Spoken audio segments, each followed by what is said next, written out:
Friends, my name is Ravi. యాక్చువల్గా నేను ఈ వీడియో ఎందుకు చేస్తున్నానంటే,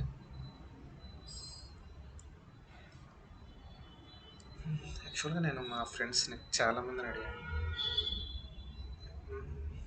ఎడ్యుకేషన్ అంటే ఏంటి బావా, ఎందుకురా ఇవన్నీ చదవడం అంటే చాలామంది నాకు తెలిసి నా ఫ్రెండ్స్ కానీ ఇంకెవరినైనా నాకు పరిచయం ఉన్న వ్యక్తులను అడిగినా సరే వాళ్ళంతా ఏం చెప్పారంటే, బాక్సేరా మహా అదేదో సబ్జెక్టు అదేదో అది నేర్చుకో ఇది నేర్చుకుంటాం. నాకు అసలు ఫస్ట్ బేసిక్ థింగ్ ఏంటంటే, మీరు ఏది నేర్చుకున్నా దాన్ని మీరు రియల్ లైఫ్లో అప్లై చేయలేనప్పుడు అది waste of the time plus money and mental stress ఇవన్నీ. ఓకేనా?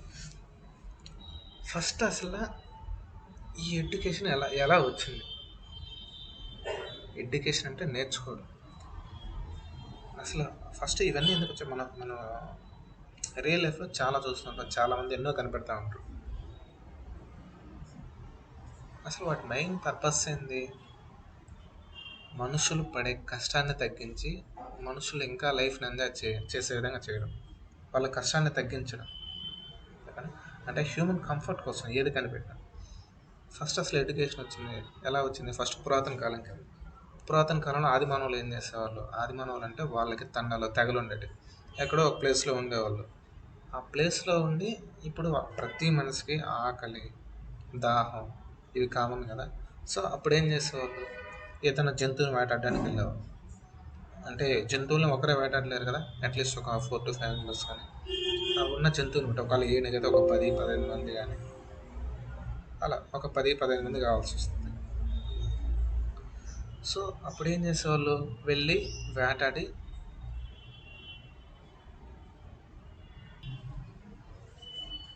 వేటాడిన తర్వాత అక్కడ నుంచి ఆ జంతువుని ఈడ్చుకుని వచ్చేవాళ్ళు. అంటే ఫస్ట్లో వీల్స్ ఇటువంటి ఏం లేవు. సో అక్కడ నుంచి ఈడ్చుకుని వచ్చేవాళ్ళు. యాక్చువల్గా ఒక చిన్న జంతువుని అంటే ఒకరు ఇద్దరు లాక్కుండా రాగలరు. ఒకవేళ ఒక ఏనుగుని చంపితే అట్లీస్ట్ ఒక 5-6 మెంబర్స్ కావాలి కదా. సో ఈ 5-6 మెంబర్స్ అక్కడి నుంచి ఆ ఏనుగుని వాళ్ళు ఉన్న ప్లేస్ వరకు లాక్కురావడానికి ఎంత ఎనర్జీ యూజ్ చేయాలి, ఎంత కష్టపడాలి. అప్పుడు ఒక ఆ 10 మందిలో ఎవడో ఒకడు యాక్చువల్గా ఆ జంతువుని లాగేటప్పుడు రోడ్డు మీద కానీ అక్కడ ఉన్న ఏరియాలో కానీ రాళ్ళు ఉంటాయి కదా, ఏవైనా గుండ్రటి రాళ్ళ మీద ఆ శరీరం ఈడ్చేటప్పుడు ఎక్కినప్పుడు అది ఈజీగా వచ్చి ఉంటుంది. అది ఆ 10 మందిలో ఎవడో ఒకడు అబ్జర్వ్ చేస్తుంటాడు.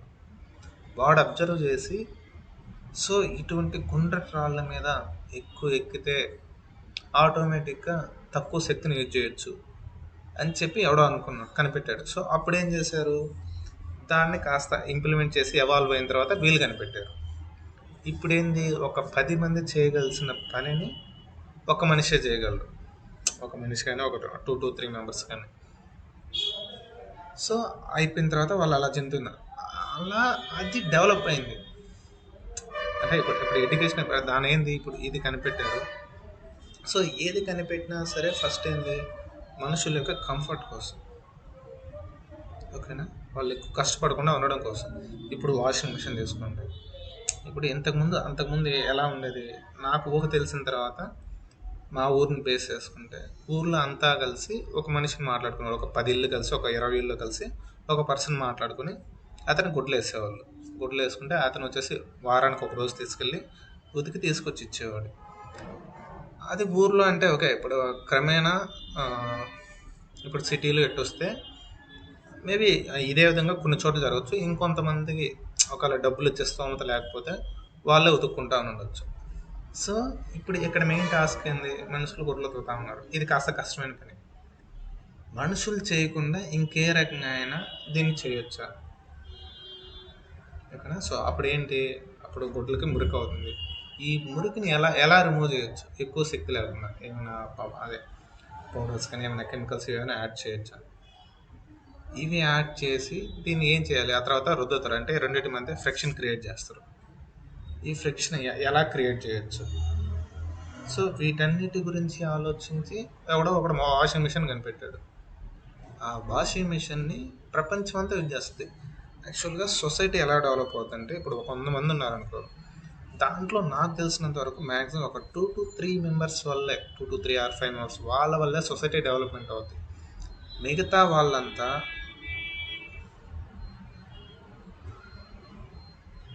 మిగతా వాళ్ళంతా అది ఒక గ్రాంటెడ్ థింగ్, అంటే వాళ్ళకి దొరికిన అదృష్టంగా భావించి యూజ్ చేస్తారు. ఓకేనా. ఇప్పుడు టెలిఫోన్స్ తీసుకోండి. టెలిఫోన్స్ ఐ థింక్ పురాతన కాలంలో ఎలా ఉండేవి, అసలు ఫస్ట్ టెలిఫోన్స్ ఎందుకు కనిపెట్టాల్సి వచ్చింది? ఒక మనిషితో ఇంకొక మనిషి మాట్లాడడానికి దగ్గరగా ఉంటే పర్లేదు, ఒకవేళ దూరంగా ఉంటే మాట్లాడుకోవాల్సిన అవసరం కదా. అప్పుడు ఏమైనా మాట్లాడుకోవాలనుకుంటే ఎలా? అప్పుడు ఎవరికో ఒకడికి వచ్చిన ఆలోచన బేస్ చేసుకొని ఆ ఫైబర్లో ఒక గ్రీపం ఇవన్నీ చాలా ఉన్నాయి, వీటన్నిటిని బేస్ చేసుకొని ఒకడొకటి కనిపెట్టాడు. ఆ తర్వాత దాన్ని ఇంప్లిమెంట్ చేస్తా, ఇంకా అప్పుడు వచ్చేసి ఏది కనిపెట్టినా సరే అడ్వాన్స్మెంట్ ఎలా జరగద్దంటే, ఇప్పుడు మనకు ఏదో అన్సాటిస్ఫై, ఓకే, ఇంకేదైనా ప్రాబ్లం వచ్చింది, ఇప్పుడు ఏం చేయొచ్చు అని ఆలోచించడం మొదలెడతారు. అడ్వాన్స్మెంట్ అలా స్టార్ట్ అవుతాయి. అంటే ఇప్పుడు ఏంటి, అంతకుముందు టెలిఫోన్ లైన్స్ ఉన్నప్పుడు ఓన్లీ ఇళ్లలో ఉన్నప్పుడే మాట్లాడుకోగలం, బయట ఎక్కడైనా ఉంటే మాట్లాడుకోగలమా? లేదు కదా. అప్పుడు ఎవడో ఆలోచించి మొబైల్ కనిపెట్టాడు. సో ఏది కనిపెట్టినా సరే మనుషుల యొక్క లైఫ్ని సుఖవంతం చేయడానికి, అంటే వాళ్ళు ఇంకా హ్యాపీగా జీవించడం కోసం ప్రతిదాన్ని కనిపెడతారు. ఇప్పుడు ఏం చేస్తారు, అప్పుడు ఫస్ట్ పురాతన కాలంలో ఆది మానవుల దగ్గర ఉన్నాం కదా, అక్కడ వచ్చేసి కనిపెట్టిన తర్వాత ఆ రాళ్ళని బేస్ చేసుకుని వీళ్ళు కనిపెట్టాడు. ఇప్పుడు వాళ్ళు నేర్చుకున్న విషయాన్ని వాళ్ళు వాళ్ళ తరాలకి అందజేయాలనుకున్నారు. అంటే ఇప్పుడు వాళ్ళు నేర్చుకుని వాళ్ళు చనిపోతే ఇంక దానివల్ల యూజ్ లేదు కదా. ఇప్పుడు వీళ్ళు నేర్చుకున్నదాన్ని ఆ కొడుకులు వాళ్ళ కొడుకులకి ఇంప్లిమెంట్ చేయాలనుకుంటే అప్పుడు ఏం చేశారు, అప్పుడు నాకు తెలిసి ఇప్పుడు తాళపత్రాలు, అప్పట్లో ఇంకా దానికి ముందు ఏముండేటో నాకు తెలియదు, నాకు తెలిసినంత వరకు తాళపత్రాలు అనుకుంటా, ఆకుల మీద, చెట్ల మీద, లేకుంటే రాళ్ళ మీద చెక్కడం, ఇంకొక వ్యక్తికి తెలియజేయడం కోసం కనిపెట్టారు. వాటినే ఇప్పుడు ప్రజెంట్కి వచ్చేసరికి బుక్స్, లేదా యూట్యూబ్లో బుక్స్ కానీ, ఆన్లైన్ పీడిఎఫ్లు కానీ, పీడిఎఫ్స్ వీటన్నిటికి ముందు మన నోట్స్లు ఇవి, ఇప్పటికే నోట్స్లు యూజ్ చేస్తూ ఉన్నాం. నాకు తెలిసి ఫ్యూచర్లో ఇవి కూడా ఉండకపోయి ఉండొచ్చు. ఫ్యూచర్లో మొత్తం ఇంకా పీడిఎఫ్లు మొత్తం డిజిటలైజ్ అయిపోతాయి. డిజిటలైజ్ అంటే మొత్తం కంప్యూటర్లోనే. ఓకేనా. సో ఈ టెక్స్ట్ బుక్స్ కానీ ఏదైనా తీసుకోండి, ఫస్ట్ దాన్ని కనిపెట్టాల్సిన అవసరం ఒక మనిషికి ఎందుకు వచ్చింది, ఎటువంటి సిచ్యువేషన్స్లో ఇది కనిపెట్టాల్సి వచ్చింది, ఇప్పుడు ప్రజెంట్ ఇది ఎలా ఉంది, తర్వాత ఫ్యూచర్లో ఎలా ఉండొచ్చు, అసలు దానికి లిమిటేషన్స్ ఏంటి. ఇప్పుడు ఇప్పుడు ఏది చదివినా సరే ఫస్ట్ అదేంటి, కనిపెట్టాల్సిన అవసరం ఎందుకు వచ్చింది, దానివల్ల యూజ్ ఏంటి రియల్ లైఫ్లో, తర్వాత ఎలా ఉపయోగిస్తున్నా హౌ, తర్వాత అడ్వాంటేజెస్, తర్వాత డిసడ్వాంటేజెస్, తర్వాత లిమిటేషన్స్, తర్వాత దీన్ని ఏదైనా నేను చేంజ్ చేసి కొత్తగా కనిపెట్టగలను. ఇప్పుడు సింపుల్గా తీసుకుంటే పొలాల్లో రైతులు ఉంటారు, రైతులు వచ్చేసి మోటార్ వేసి వెళ్ళిపోతారు, 24 గంటలు అక్కడే ఉండి కరెంట్ వచ్చినప్పుడు ఆన్ చేసుకుంటా, కరెంట్ లేనప్పుడు ఆఫ్ చేసుకుంటూ ఉండాలంటే డిఫికల్ట్ కదా. అప్పుడేంది, ఇప్పుడు ఏ రకంగా మనం దీన్ని తీసేయచ్చు, అప్పుడు ఆటోమేటిక్ స్టార్టర్ కనిపెట్టారు. ఆటోమేటిక్గా పవర్ వస్తే ఆటోమేటిక్ ఆన్ అవుతుంది, పవర్ రానప్పుడు ఆగిపోద్ది. సో ఏది కనిపెట్టినా మెయిన్ పర్పస్ ఏంటంటే మనుషుల యొక్క ఇంట్రాక్షన్ తగ్గించి వాళ్ళకి ఇంకా క్వాలిటీ ఆఫ్ లైఫ్ని ఇంప్రూవ్ చేయడానికి. అసలు మొత్తం అడ్వాన్స్మెంట్ మొత్తం ఇలా జరుగుతుంది. ఈ అడ్వాన్స్మెంట్ని వాళ్ళు ఏవైతే నేర్చుకున్నారో వాటన్నిటిని బుక్స్ రూపంలో పెడతారు. ఓకేనా. ఏది నేర్చుకున్నా సరే దాన్ని బుక్స్ రూపంలో, ఆ బుక్స్ మనం అప్పుడు చదివేటప్పుడు ఏంటి, ఏదో డెఫినేషన్ ఇచ్చాడు, ఈ డెఫినేషన్, ఆ డెఫినేషన్ వల్ల యూజ్ లేదు, ఆ డెఫినేషన్ ఎందుకు కనిపెట్టారు, ఎటువంటి సిచ్యువేషన్స్ వల్ల అది రాశారు, అప్పుడు ఏం ఆలోచించారు, ఏం కనిపెట్టారు, ఇప్పుడు ఎలా ఉంది, ఫ్యూచర్లో ఎలా ఉండొచ్చు, వీటి గురించి ఆలోచించాలి. అంతేకాని కంటిన్యూగా మార్క్స్ బేస్ చేసుకుని చెప్తే వేస్ట్ అవుతారు. సార్ నేను ఈ మార్క్స్ కాంపిటీషన్స్ గురించి లాస్ట్లో మాట్లాడతాను. ఓకేనా. సో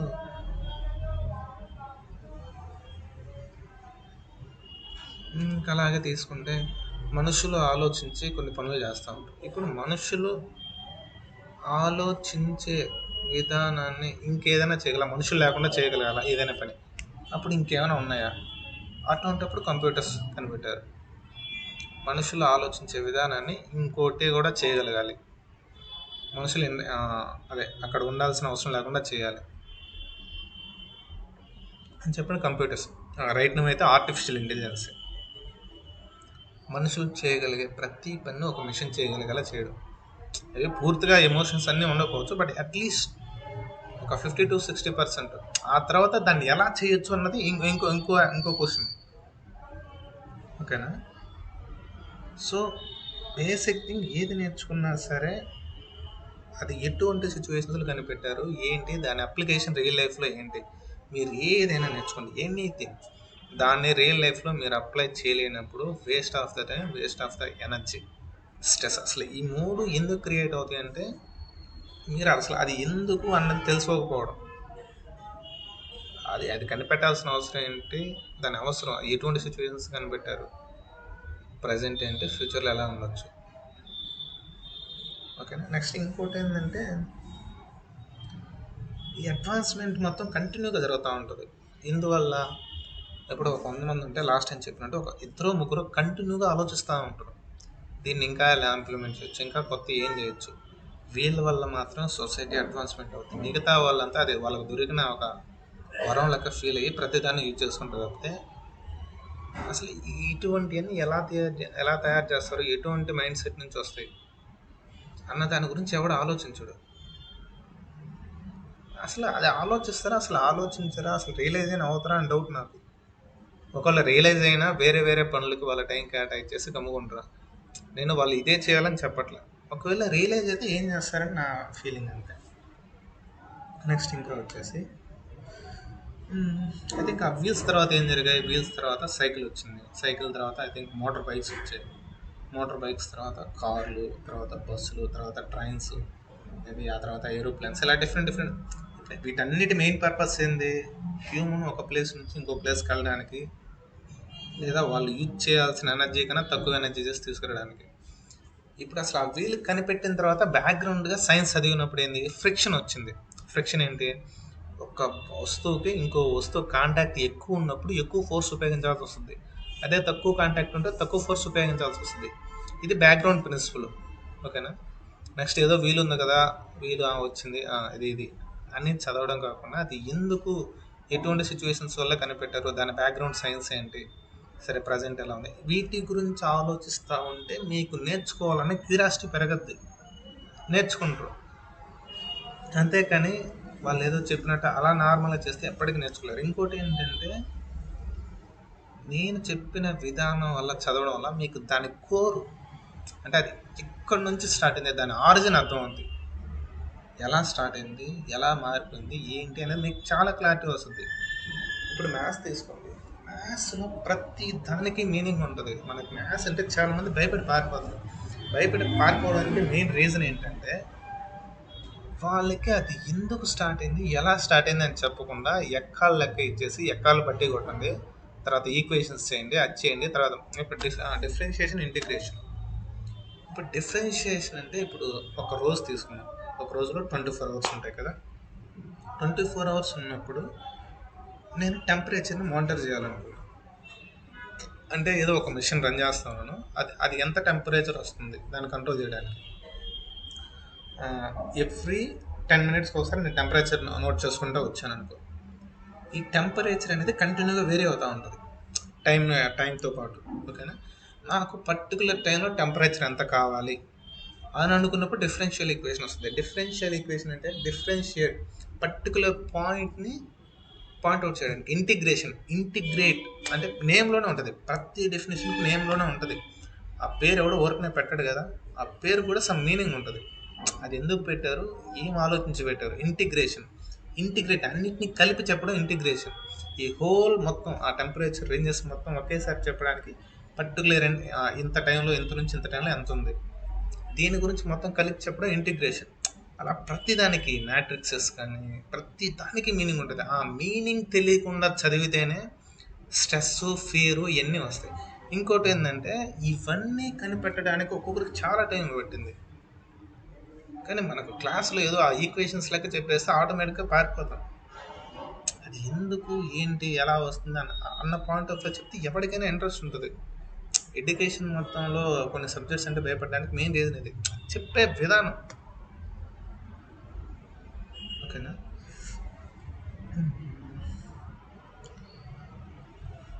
నెక్స్ట్ ఇంకోటి ఏం జరుగుతుందంటే, ఇప్పుడు మీరు ఏదైనా నేర్చుకుంటా ఉన్నారు, నేర్చుకునేటప్పుడు టైం పీరియడ్ పెట్టి టైం పీరియడ్ పెట్టడం అంటే మళ్ళీ ప్లస్ రిజల్ట్ గురించి ఆలోచించి, ఇప్పుడు మీరు ఏదో చదువుతా ఉన్నారు, మీరు దాని గురించి అర్థం చేసుకుంటా దాన్ని అంటే అసలు ఎందుకు వచ్చింది ఏంటి దాన్ని అర్థం చేసుకోవడానికి ట్రై చేయకుండా మార్క్స్ కోసం టార్గెట్ చేసినప్పుడు స్ట్రెస్ వస్తుంది. మార్క్స్ ర్యాంక్స్ అనేది లాస్ట్. ఫస్ట్ అది ఎందుకు క్రియేట్ అవుతుంది, ఎటువంటి సిచ్యువేషన్స్ వల్ల క్రియేట్ అవుతుందా అన్నది ఇంపార్టెంట్. ఇప్పుడు నేను మీకు ఒక టాపిక్ ఇచ్చాను, ఒక 6 సబ్జెక్ట్స్ ఇచ్చాను, ఒక సెమ్లో 6 సబ్జెక్ట్స్ ఇచ్చాను. 6 సబ్జెక్ట్స్ ఇచ్చి మీకు చెప్తా ఉన్నారు, కానీ మీకు చెప్పేవాళ్ళు నాకు తెలిసి ఎంత డీటెయిల్గా చెప్పారో నాకు తెలియదు. డీటెయిల్డ్గా అర్థమయ్యేటట్టు అది ఎందుకు ఇది ఎందుకు అని చెప్తే మీకు అసలు వాళ్ళకన్నా మీకే ఎక్కువ ఇంట్రెస్ట్ ఉంటుంది. వాళ్ళు పిలవకపోయినా మీరు వచ్చి క్లాస్లో కూర్చుంటారు, అలా ఇంట్రెస్ట్ ఉంటుంది. అంతేకాని ఏదో ఈక్వేషన్స్ లెక్క మ్యాథ్స్ చెప్తే M1 అంటే నాకు తెలిసి భయపడిన వాళ్ళు నాకు తెలిసి ఒకరో ఇద్దరు, నాకు గెస్ అయితే అది కూడా డౌట్. M1 ఎందుకు అంత టఫ్ సబ్జెక్ట్ అయిపోయింది, అసలు అది ఎందుకు, ప్రతిదీ ఎలా వస్తుంది అన్నది క్లాతే ఎవరు చెప్పకపోవడం. ఓకేనా, అదే కదా, అది ప్రతి సబ్జెక్ట్కి అప్లై చేస్తుంది. ఇప్పుడు నేను చెప్పేది అది ఒకటే కాదు, ప్రతి సబ్జెక్ట్కి అది ఏంటి, ఎందుకు, ఎటువంటి సిచ్యువేషన్స్ వల్ల కనిపెట్టారు. ఫస్ట్ చెప్పాను కదా, ఆది మానవులు, వీలు, కంప్యూటర్స్ కానీ, వాషింగ్ మెషిన్ కానీ, వీటన్నిటి ఎగ్జాంపులే ప్రతి దానికి ఉంటుంది. ఈ ఎగ్జాంపులే ప్రతి దానికి ఉంటుంది.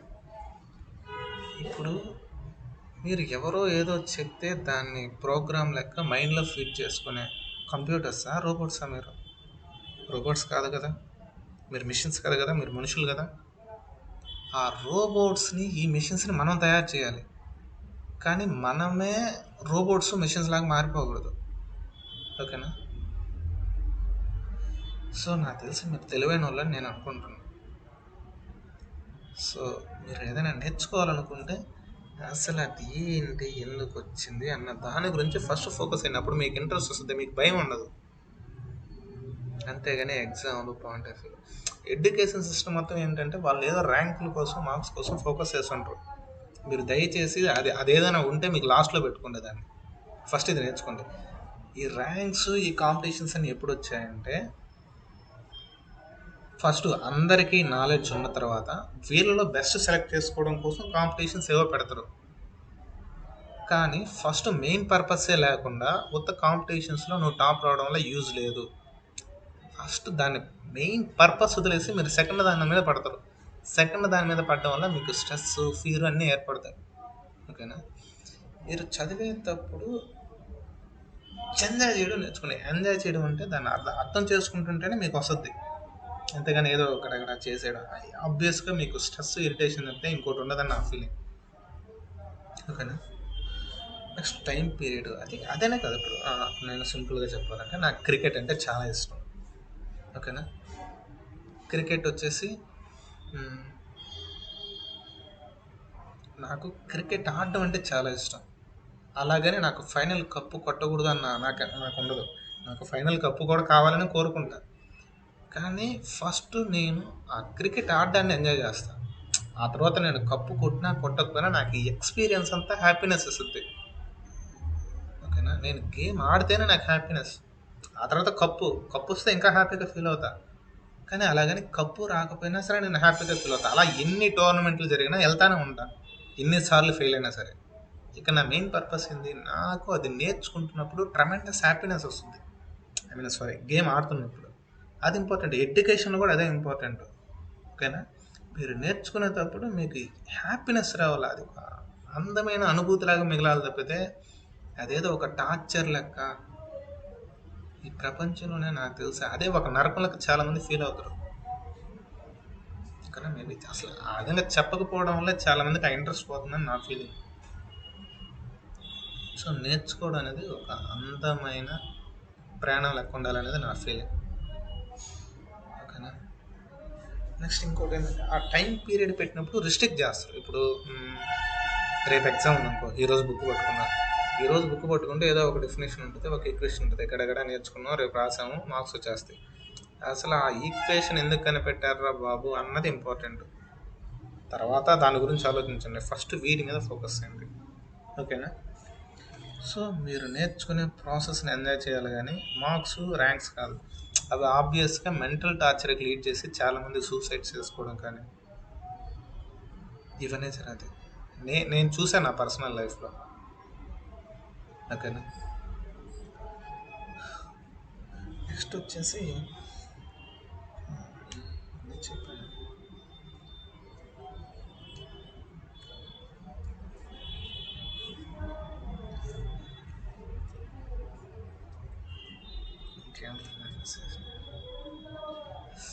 నెక్స్ట్ ఇంకోటి ఏంటంటే మీరు ఏదైనా చదివేటప్పుడు కంటిన్యూగా చదవద్దు. కంటిన్యూగా చదివితే ఏం జరుగుతుందంటే ఆబ్వియస్గా మన ఫోకస్ ఇంట్రెస్ట్ రెండు తగ్గిపోతాయి. ఇప్పుడు క్లాసెస్లో కూడా ఏదైనా ఒక సబ్జెక్ట్కి 45 మినిట్స్ ఇస్తారు. ఆ 45 మినిట్స్ ఎందుకు ఇస్తున్నారు వాళ్ళు? డైరెక్ట్గా ఒక రోజు మొత్తం ఒక సబ్జెక్ట్ చెప్పేయచ్చు కదా. ఎందుకు చెప్పరంటే మన మైండ్ దాన్ని తీసుకోలేదు.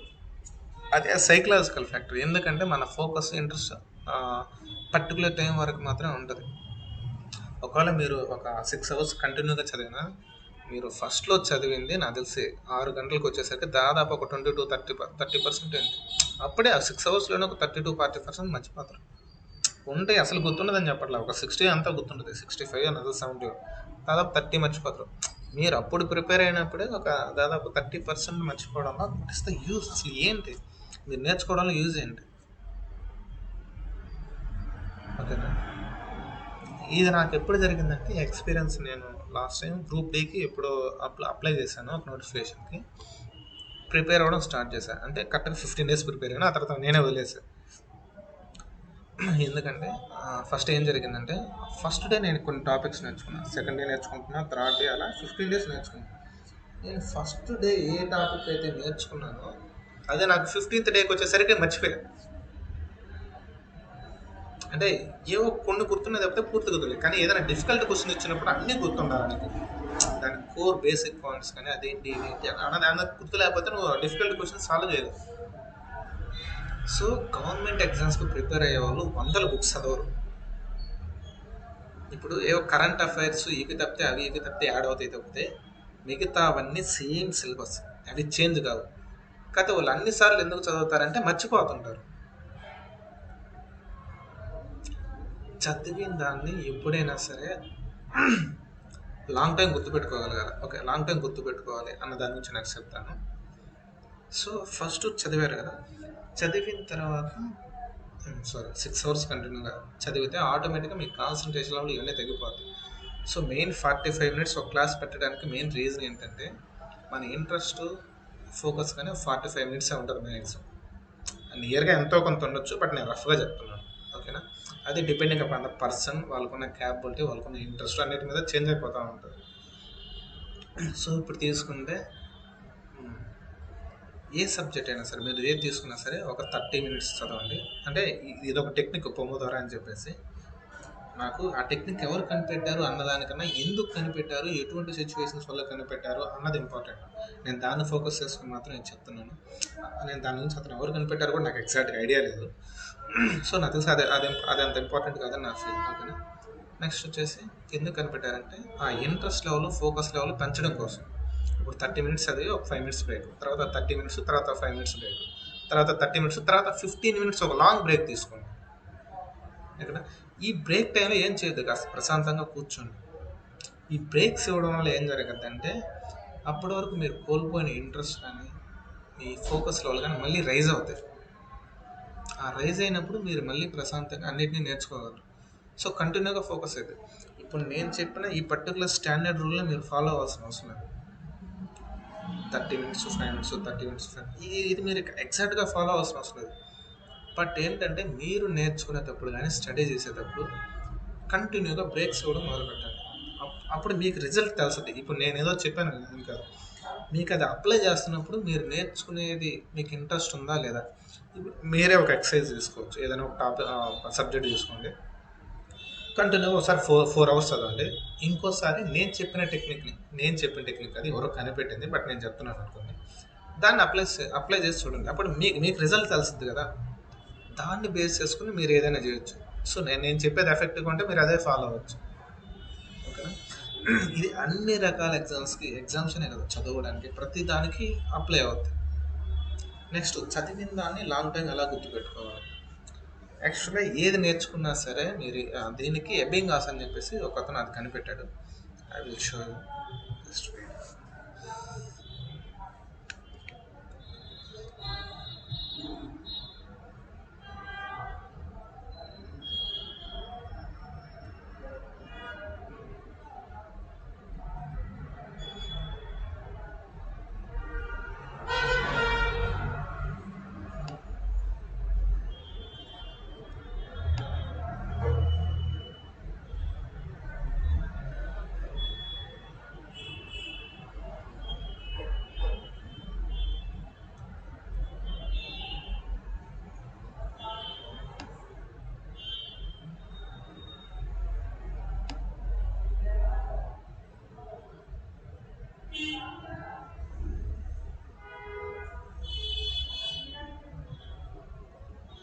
చూడండి, ఫస్ట్ మీరు ఏది చదివినా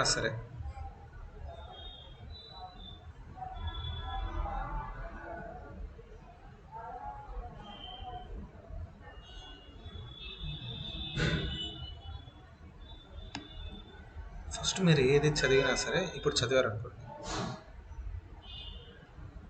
ఇది ఫస్ట్ డే అనుకోండి,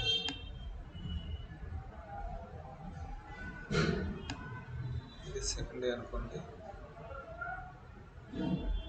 ఇది థర్డ్ డే అనుకోండి, ఇది ఫోర్త్ డే అనుకోండి. ఓకేనా? ఫస్ట్ మీరు ఏది చదివినా సరే ఇది టైం, ఇది వచ్చేసి ఎంత మీరు చదివింది గుర్తుంది అనేది, ఎంత మీ మెమరీలో ఉందని. ఫస్ట్ చదివినప్పుడు ఎవరికైనా సరే 100% గుర్తుంటుంది. ఆ తర్వాత ఒక వన్ డేకి మీకు యావరేజ్గా ఒక 70 అంతా గుర్తుండొచ్చు. తర్వాత ఒక 1 వీక్కి మీకు చదివిన దాంట్లో 30% గుర్తుండొచ్చు. తర్వాత ఒక 15 డేస్కి మీరు చదివిన దాంట్లో ఒక 15 ఉండొచ్చు. తర్వాత లాస్ట్ ఒక 1 మంత్కి వచ్చేసరికి ఓ 5% గుర్తుండొచ్చు.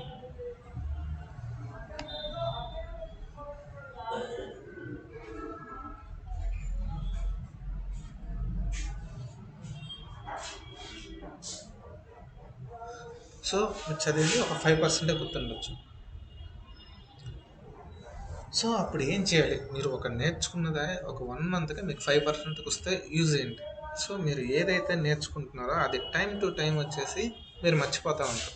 సో ఇప్పుడు నేను చదివింది లాంగ్ టైం గుర్తుపెట్టుకోవాలి అన్నదానికి ఏం చేయొచ్చు అంటే, ఇప్పుడు మీరు ఈరోజు చదివారు కదా,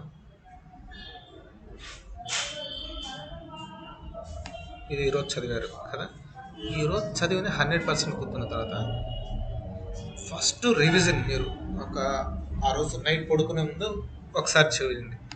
ఆ తర్వాత సెకండ్ రివిజను ఒక 1 వీక్ తర్వాత, ఆ తర్వాత థర్డ్ రివిజను ఒక 15 డేస్ తర్వాత, ఆ తర్వాత ఫోర్త్ రివిజను ఒక 1 మంత్ తర్వాత. ఓకేనా? ఇప్పుడు చూడండి, ఈ గ్రాఫ్లో ఏం చూపిస్తుందంటే ఇది టైము, ఇది పర్సంటేజ్, అంటే ఎంత గుర్తున్నాం. నేర్చుకున్న తర్వాత ఫస్ట్ మర్చిపోయేది చాలా ర్యాపిడ్గా మర్చిపోతాం, చాలా ఫాస్ట్గా మర్చిపోతాం. తర్వాత సెకండ్ డే రివిజన్ చేసిన తర్వాత దాన్ని మర్చిపోవడం అనేది కాస్త తగ్గద్ది. ఇక్కడ మీకు తెలుస్తుంటుంది కదా టైం, చూడండి ఎంత ఇన్ఫర్మేషన్ గుర్తుపెట్టుకున్నారు. టైం చేసేసుకోండి.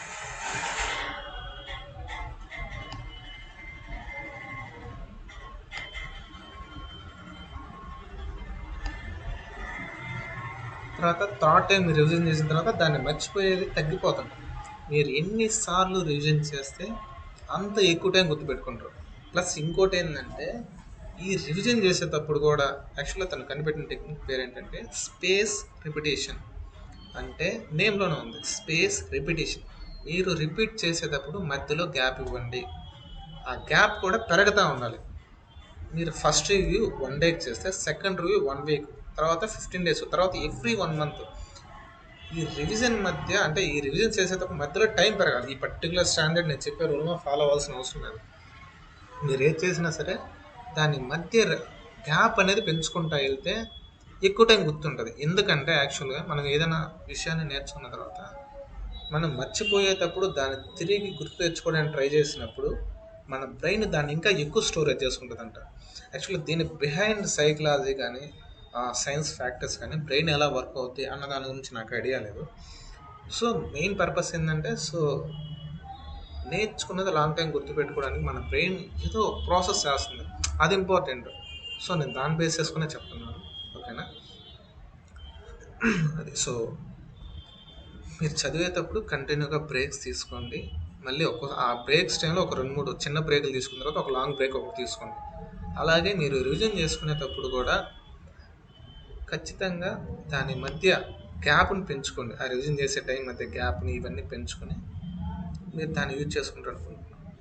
ప్లస్ ఏంటంటే నా మెయిన్ ఇంట్రెస్ట్ ఏంటంటే ఎడ్యుకేషన్ అనేది మార్క్స్ కాదు. మార్క్స్ అనేది సెకండ్. ఒక గుంపులోంచి ఒకరినో ఇద్దరినో తీయడానికి యూజ్ చేసే టెక్నిక్ అంతే. మన వాళ్ళంతా ఐ థింక్ ఎడ్యుకేషన్ స్కూల్స్ అన్న దాని మీద ఫోకస్ చేయడం వల్ల పిల్లలంతా ఎక్స్ట్రీమ్ స్ట్రెస్ స్ట్రెయిన్ పెరిగిపోయి దే విల్ కమిట్ సూసైడ్. లేదా వాళ్ళు సూసైడ్ చేసుకోకపోయినా సరే వాళ్ళ ఎంటైర్ లైఫ్ లాంగ్ మొత్తం ఎడ్యుకేషన్ అంటే ఒక తలనొప్పి, ఒక భయంకరమైన టార్చర్ లెక్క బాధ ఉండదు, అమౌంట్ లెక్క. మేబీ కొంతమంది దాన్ని జోక్స్ కింద యూజ్ చేసుకోవచ్చు. అరే ఏమో నేను ఒక 4 years అయినా పాస్ కాలేరు, ఇంకోటి అయితే నేను 10 years అయినా కాలేదరా అంటాడు. దీన్ని జోక్ కింద తీసుకోవచ్చు. కానీ సొసైటీ డెవలప్ అయ్యేది మాత్రం అవి ఎందుకు స్టార్ట్ అయ్యి ఏంటి, దాన్ని ఇంకా ఏం చేయొచ్చు అన్న దాని గురించి ఆలోచించి అండర్స్టాండ్ చేసుకునే వాళ్ళు మాత్రం. మీరు దయచేసి ఈ 100 మందిలో ఆ 5% కేటగిరీలో ఉండాలని నేను కోరుకుంటున్నాను. మీరు ఆ 100 మందిలోకి వెళ్ళిపోయేసి గుంపులో గోవింద అవ్వద్దు. నాకు తెలిసింది, ఎందుకంటే నేను రియలైజ్ చేసరికి నాకు ఎంత టైం పట్టింది. నేను అందరి లెక్క చేస్తున్నాను, నేను గొర్రెనని ఒప్పుకుంటా. ఎందుకంటే ఒకప్పుడు ఎవడు ఏం చేస్తున్నాడో అది ఎందుకు చేస్తున్నాడో తెలుసుకోకుండా ఫాలో అయ్యాను. కానీ ఇప్పుడు నేను రియలైజ్ అయిన తర్వాత నేను మీకు చెప్తున్నా. కానీ మీరు కూడా నేను వెళ్ళిన దోవలోనే వెళ్ళి మీ లైఫ్ మొత్తాన్ని బాధలోకి నెట్టుకోవద్దు. మీకున్న ఈ లైఫ్ జర్నీని హ్యాపీగా ఉండాలని కోరుకుంటున్నాను. ఇప్పుడు అట్ ద సేమ్ టైం ఏంటంటే రేపు ఏం జరగదో ఎవరికీ తెలియదు. అటువంటిప్పుడు మీరు ఎప్పుడో రేపుని టార్గెట్ చేస్తా, రేపు ఏదో చేయాలన్న దాని గురించి ఆలోచించి ప్రజెంట్ మిస్ అయ్యద్దు. ప్రజెంట్ని ఎంజాయ్ చేయడం నేర్చుకోండి. తర్వాత ఫ్యూచర్ ఏదైనా జరగవచ్చు, ఫ్యూచర్ గురించి ప్లాన్స్ చేయండి, కానీ ప్రజెంట్ని ఫస్ట్ ఎంజాయ్ చేయడం నేర్చుకోండి, ఓకేనా? అది గేమ్స్ కానీ ఎడ్యుకేషన్ కానీ మీరు ఎప్పుడు ర్యాంకులు రిజల్ట్ మీద బేస్ చేసుకుంటే బాధపడతారు. ర్యాంక్స్ రిజల్ట్స్ మీద బేస్ చేయండి, కానీ దానికి వెళ్ళే ప్రాసెస్ని ఎంజాయ్ చేయండి. ఇప్పుడు క్రికెట్లో తీసుకోండి, నిమిషానికి ఒక్కోసారి వికెట్ పడవచ్చు, ఇంకో బ్యాట్స్మెన్ స్ట్రాంగ్గా నిలబడవచ్చు. తర్వాత ఏం చేయాలి, విన్నింగ్ అనేది టాప్ మూమెంట్, అదే ఫైనల్ డెస్టినేషన్. కానీ అది ఆడేటప్పుడు ఎంజాయ్ చేస్తా తర్వాత ఏం చేయొచ్చు, దీన్ని ఏం చేయాలి, ఇప్పుడు ఏం జరుగుతుంది అన్న దాని గురించి ప్రతిదీ ఇంప్రూవ్ చేసుకుంటే వెళ్ళండి. నాకు ఎవరైనా సరే వాళ్ళకి భీకరమైన టాలెంట్ ఉండి వాళ్ళు టాప్లో ఉంటే నాకు నచ్చరు. ఎవరైతే అసలు ఏమీ తెలీదు అక్కడ నుంచి 1 by 1 నేర్చుకుంటా టాప్కి వెళ్తారో నాకు వాళ్ళంటే ఇష్టం. అట్ ది సేమ్ టైం ఆ ప్రాసెస్ని వాళ్ళు ఎంజాయ్ చేయగలగాలి. ఆ ప్రాసెస్ని ఎంజాయ్ చేయలేనప్పుడు అసలు టైం వేస్ట్, మొత్తం వేస్ట్, లైఫే వేస్ట్ నా మీనింగ్, ఓకేనా? ఐ హోప్ నేను ఈ వీడియోని ఏదో ర్యాండమ్గా నాకు అనిపించి చేస్తున్నాను తప్పితే నేను కూర్చొని పర్టికులర్గా ప్రిపేర్ అయ్యి, ఐ మీన్ ఇప్పుడు టీచర్స్ వచ్చేటప్పుడు కంటిన్యూగా అది ఇది అన్నీ రాసుకొని ఫస్ట్ ఏం చెప్పాలి, తర్వాత ఏం చెప్పాలి, తర్వాత ఏంటి అని చెప్పి కంటిన్యూగా ప్రిపేర్ అయ్యేస్తారు. బట్ నేను ఇది అవుట్ ఆఫ్ క్యూరియాసిటీ, నాకున్న క్యూరియాసిటీ ఏదో ఇంట్రెస్ట్తో చేశాను. సో దీంట్లో చాలా తప్పులు ఉండొచ్చు, బట్ ఫైన్. బట్ అట్లీస్ట్ నేను చెప్పిన ఈ పాయింట్స్ అన్నిటిలో కోర్ ఏంటి అన్నది మీకు అర్థమైతే నాకు చాలు. ఎడ్యుకేషన్ కానీ ఏదైనా సరే అది పెయిన్ఫుల్ ఎక్స్పీరియన్స్గా ఉండకూడదు, ఓకేనా? ఏది నేర్చుకున్నా సరే దాన్ని అర్థం చేసుకోవడానికి ట్రై చేయండి. ఎటువంటి సిచ్యువేషన్స్లో ఇది వస్తుంది, ఏది చేసినా సరే ఫైనల్ అయితే ఒకటే, మనిషి హ్యాపీగా ఉండడం కోసం, మనిషికి ఎక్కువ కష్టం ఉండకుండా చేయడం కోసం. కానీ ప్రతిదీ కనిపెట్టినప్పుడు అది ఎటువంటి సిచ్యువేషన్స్ వల్ల కనిపెడుతున్నారు, అది ఎందుకు, అది కనిపెట్టాల్సిన అవసరం ఎందుకు వచ్చింది, తర్వాత అదేంటి ఇదేంటి, ప్రతి దాన్ని క్వశ్చన్ చేస్తా దాన్ని అర్థం చేసుకుంటా ఉండండి. తర్వాత మార్క్స్ వస్తాయి.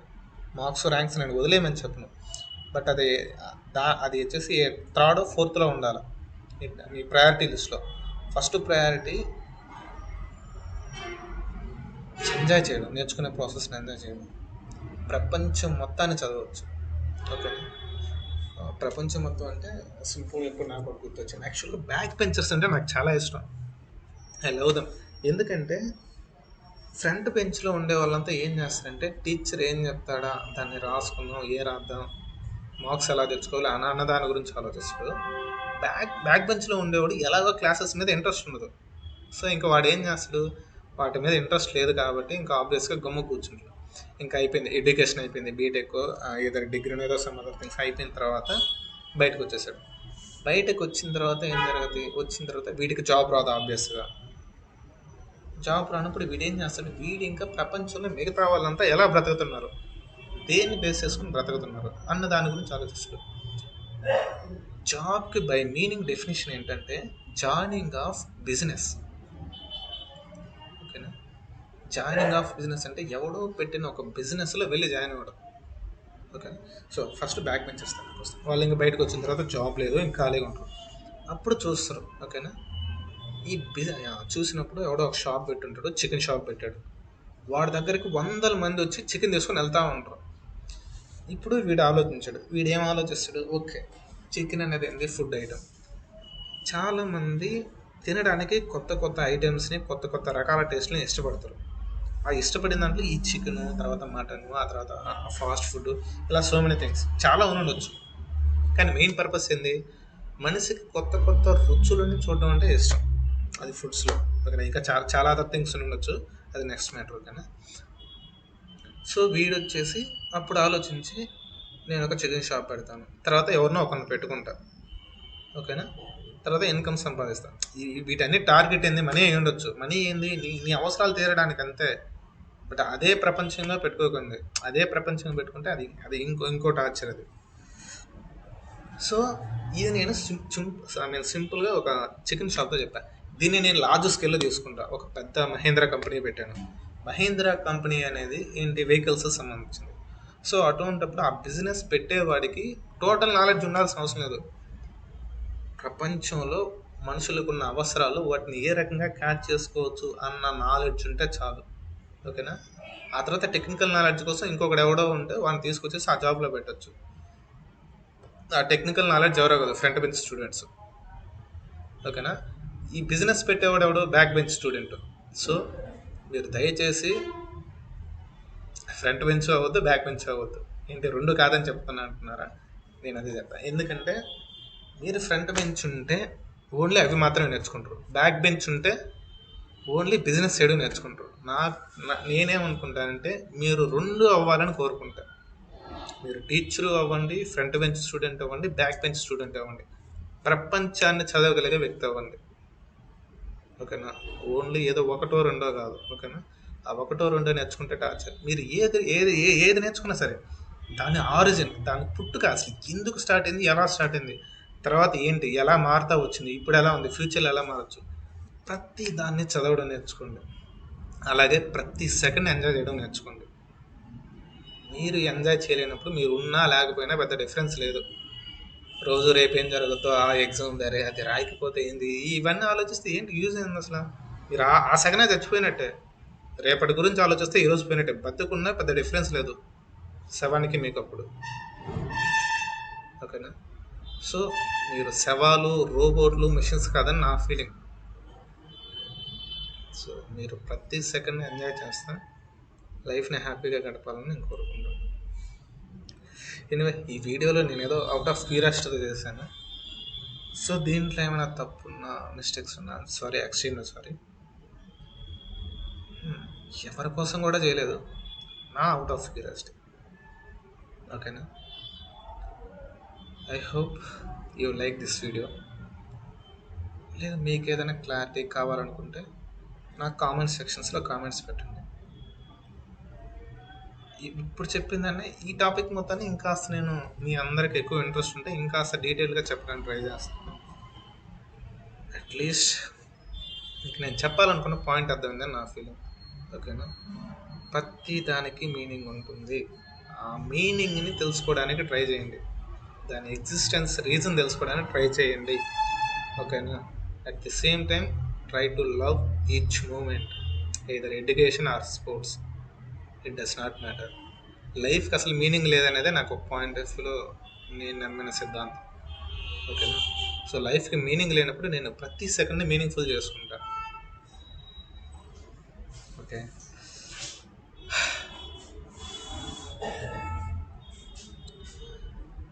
Hi, this is Ravi.